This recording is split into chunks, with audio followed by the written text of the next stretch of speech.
There's a ton of noise out there. So how do you get decision makers to pay attention to your brand? Start a podcast and invite your ideal clients to be guests on your show. Learn more at sweetfishmedia.com. You're listening to B2B Growth, a daily podcast for B2B leaders. We've interviewed names you've probably heard before, like Gary Vaynerchuk and Simon Sinek, but you've probably never heard from the majority of our guests. That's because the bulk of our interviews aren't with professional speakers and authors. Most of our guests are in the trenches leading sales and marketing teams. They're implementing strategy. They're experimenting with tactics. They're building the fastest growing B2B companies in the world. My name is James Carberry. I'm the founder of Sweetfish Media, a podcast agency for B2B brands, and I'm also one of the co-hosts of this show. When we're not interviewing sales and marketing leaders, you'll hear stories from behind the scenes of our own business. We'll share the ups and downs of our journey as we attempt to take over the world. Just kidding. Well, maybe. Let's get into the show.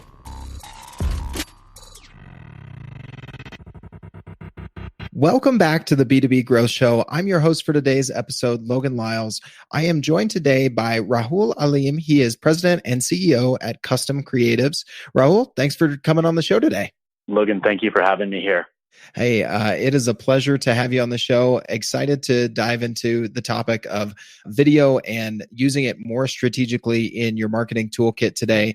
Before we do that, Rahul, if you wouldn't mind, I would love to have you share with the audience a little bit more about yourself and what the team at Custom Creatives are up to these days. Yeah, absolutely. I'd love to do that.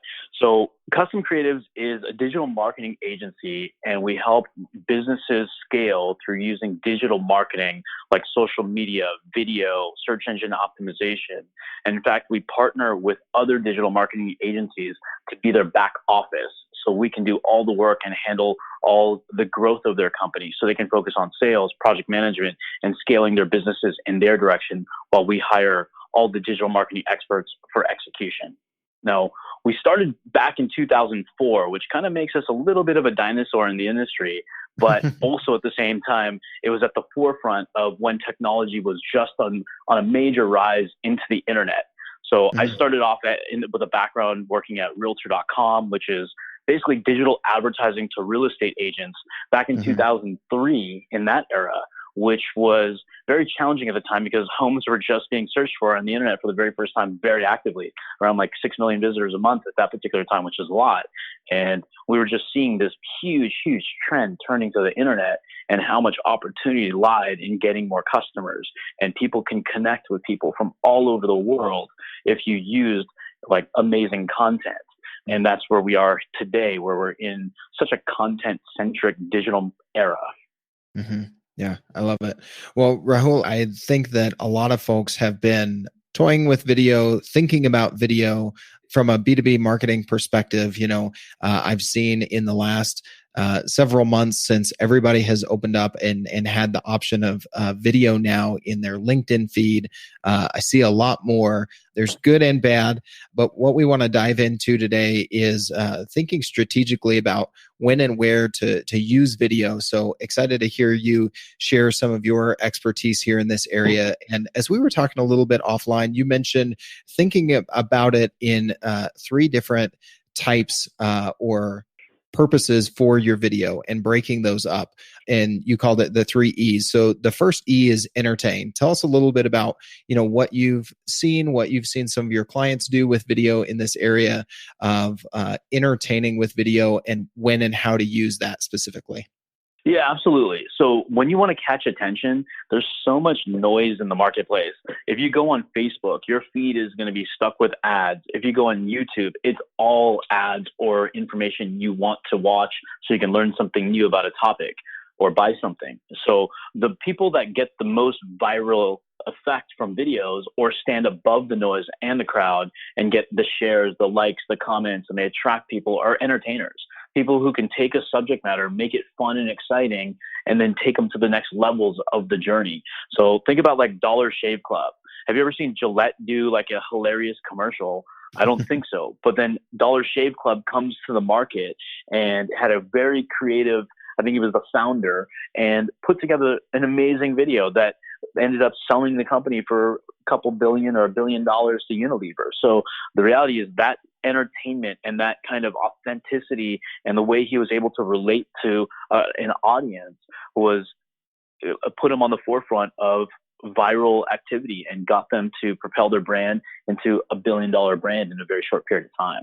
And it was all through entertainment. I mean, same thing with GoDaddy and Carl's Jr. and Jack in the Box. Even though those may be B2C players, their commercials and their videos are very, very viral. They're very entertaining. So it engages people, and they're pushing product at the same time. They're not necessarily always doing things to kind of just be entertaining. They're doing things to push a product and their service and their brand awareness. Because the fact is, if you're the most thought of brand in a category, then you're going to be searched for directly, and you just took competition away. Yeah, I think Dollar Shave Club is one of the key examples that come to mind in kind of that viral video category of entertaining. I can't remember how many times I replayed that the first time I saw that video. I love it. So the next E, Rahul, you wanted to touch on is educate. Tell us a little bit about, where you see clients using video strategically to educate the market, some of the things to think about, duration, placement, those sorts of things when you're looking for more educational video content to use as part of your marketing strategy. Yeah, I mean, the reality is you want to educate your client with extreme clarity. You don't want to assume anything that a target audience knows exactly what your widget, your product, your service does. So you want to explain things in a very simple fashion. We just simply say, talk to them like as if you're talking to a child or a sixth grader. So you can't kind of give any kind of misinformation or be misunderstood, so you can really attract your audience. So depending on what your business does, webinars are extremely popular. And there's shortened forms called VSLs, which stand for video sales letters.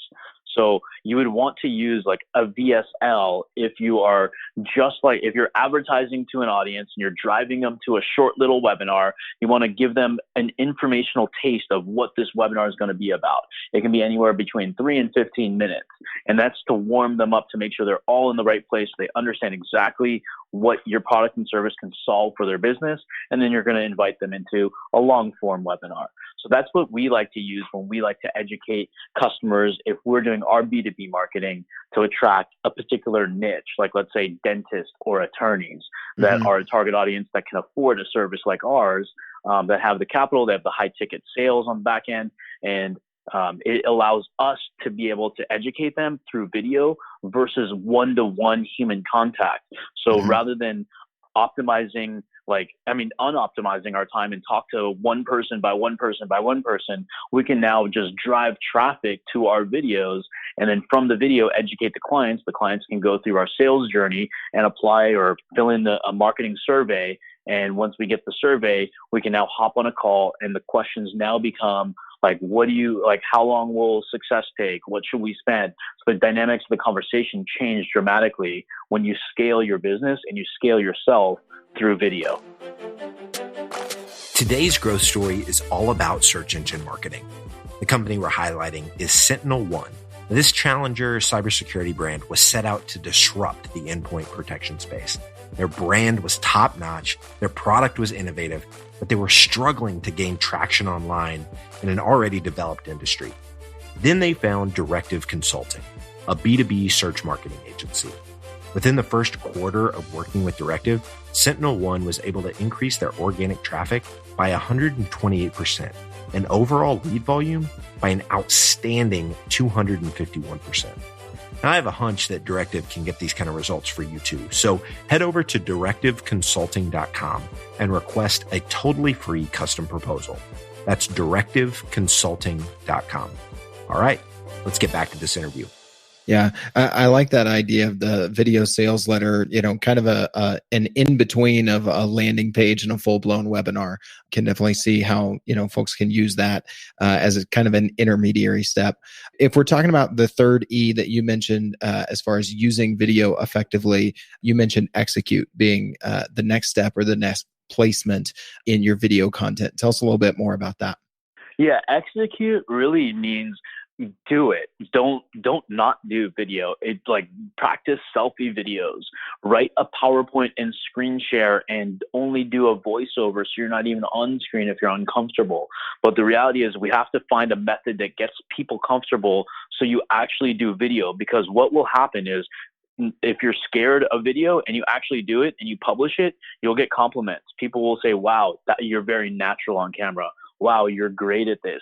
I didn't know you did that. Let me buy it from you. So you're going to be able to open up a whole new audience that you'll get these positive reinforcements. Now, you may get very little engagement in the beginning because you're just starting out, but that shouldn't be the matter. You shouldn't care if you're talking to yourself, if you're getting 1 view or 20 views. You should first just execute, get your videos done.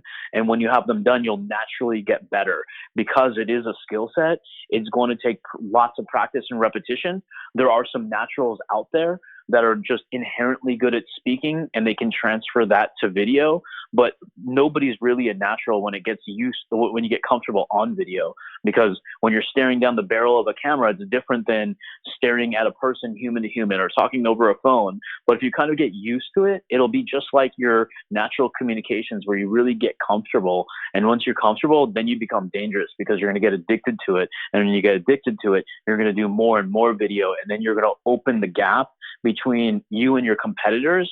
You're going to be able to educate your customers to be able to know your product, services, your FAQs, anything you'd like to put in the marketplace, even training other resellers or partners to use your service and resell. But also training your staff now becomes easier. Engaging with new hires will become easier because they'll really get to know who the sales trainer is or the marketing trainer or whoever it is representing the brand on the video, and they'll have a higher feeling and a higher authority for that particular brand. And then you'll become a D choice instead of a choice of many. Mm-hmm. Yeah, I love the point you're making there too about, not just thinking about video for your marketing efforts, but also for distilling information internally for communications, for things that you're repeating on a regular basis, just to optimize your time, not only in a sales and marketing function, but internal communications and operations as well.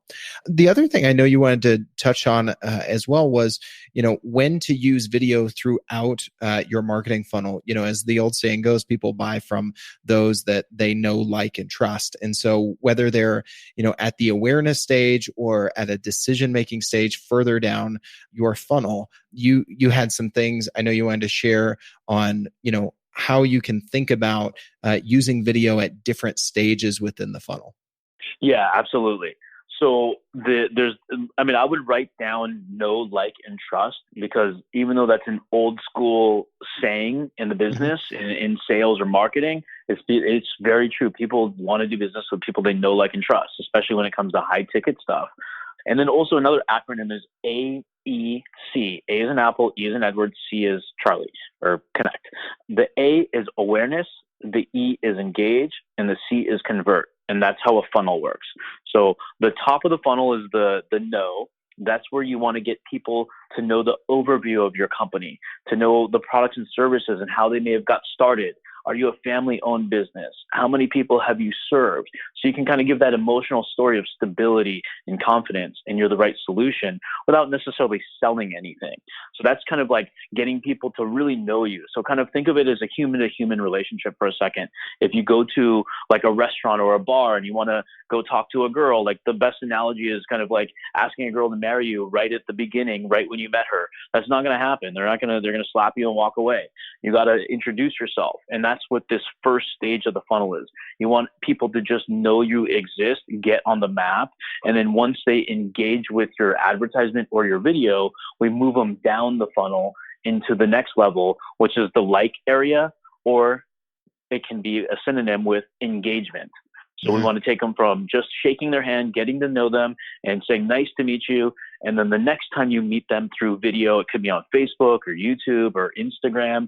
Now you're going to do something engaging, which can be something about your product, what problems it solves, maybe some testimonials of happy clients that have already worked with your brand, that entertainment video that can be something funny based on your industry. I mean, I saw this was like a B2C thing, but I saw a dentist doing a rap video about how cool getting dental work is. And I thought it was the funniest thing ever. I was like, wow, this is cool. If he wasn't in the UK, I would definitely love to call the guy.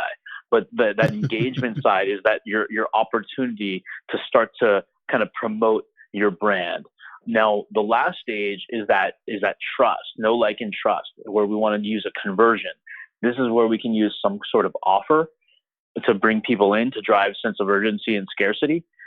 This can be something where a lot of people use like the funnel reverse, where they may start with the trust at the bottom, the converter, and try to get them into like a lead magnet or a promo, because they're leveraging maybe, let's say video is hot and somebody who's new wants to leverage the fact that everyone's talking about video. They may say, download this lead magnet, 10 tips to create killer video, even if you've never done one before, just using the equipment already in your pocket, which is typically your phone.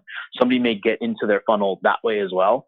So sometimes the trust and the awareness can be kind of flipped upside down so you can accelerate lead flow. So those are kind of the three categories: the know, like, and trust, which is also awareness, engagement, conversion. I love it. Rahul, I really appreciate you sharing some of these thoughts on, strategically where you can use video, how you can get started, and where to think about it throughout your marketing funnel. If anybody listening to this would like to reach out to you, stay connected with you, ask any follow-up questions on this topic today, what would be the best way for them to go about doing that, man? Yeah, go to LinkedIn, type in Rahul Alim, that's Rahul, then my last name, Alim, and I'll be the only one on there. So it's an easy person. I'm easy to find. And then the other alternative way to get a hold of me, shoot me an email. Happy to help answer any questions whatsoever, not only just about video, but Facebook ads, YouTube, SEO, AdWords. I've done digital marketing since 2004. So I've done this for a very long time for a lot of clients. So my email is rahul.alim@customcreatives, with an S at the end, .com. Awesome. All right, man. Well, this has been a great conversation. Thanks for coming on the show. Hey, thank you for having me. Digital marketing agencies have a tough job. You have to stay on top of the latest marketing strategies for your clients and your agency. What if there was a way you could address both at the same time? Imagine your agency putting out content with greater quality and quantity. Envision bringing your clients a turnkey solution for one of B2B marketing's fastest growing media strategies, podcasting. You know, all those clients asking for your help with their account-based marketing efforts? Picture being the first to bring them the idea of content-based networking, showing them the proven strategy for breaking into their most coveted accounts. Here's the concept. Sweetfish Media is looking to work with a limited number of innovative agencies interested in a new partnership model. We produce a podcast for your agency at no cost. You introduce the power of podcasting and Sweetfish services to your clients. Everybody wins. Learn more at sweetfishpartners.com.